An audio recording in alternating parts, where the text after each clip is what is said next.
अस्सलाम वालेकुम। SM news के साथ मैं हूं मुकद्दर रजा।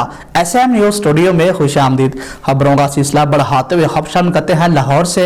SP investigation Iqbal town Tahir Maqsood की थाना नवा कोट में इलेक्ट्रॉनिक और प्रिंट मीडिया के नुमाइंदों से गुफ्तगू। बैनुल सूबाई मंशियात फरोश मोहम्मद दानिश गिरफ्तार। इसी हवाले से बात करेंगे SM न्यूज़ के बेरोशी बाबर भट्टी से। जी बाबर, आगाह कीजिएगा। जी SP investigation Iqbal town Tahir Maqsood की press conference. SP investigation Iqbal town Tahir Maqsood की थाना नवाकोट में इलेक्ट्रॉनिक और प्रिंट मीडिया नुमाइंदों से गुफ्तगू।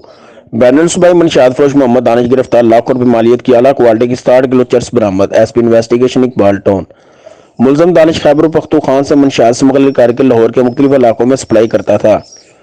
मुलजम को खुफिया मालूमात और जदीद टेक्नोलॉजी की मदद से मंशियात समेत गिरफ्तार किया गया। मुलजम मोहम्मद दानिश अरसा दराज से आर्डर से मंशियात स्मगलिंग करके मकरूह धंधा जारी रखे हुए था। गिरफ्तार मुलजमान स्कूल और कॉलेज में भी तलबात को मंशियात सप्लाई करता था। मुलजम रिकॉर्ड याफ्ता और इससे कबल भी 9 साल जेल की सजा काट चुका है।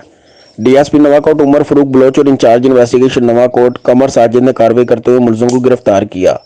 मुलजम से मजीद तफ्तीश जारी है, जिससे मजीद इंकशाफ की तवक्को है। SP investigation Iqbal town. जराइम पेशा नासर के खिलाफ कार्रवाइयां जारी रहेंगी।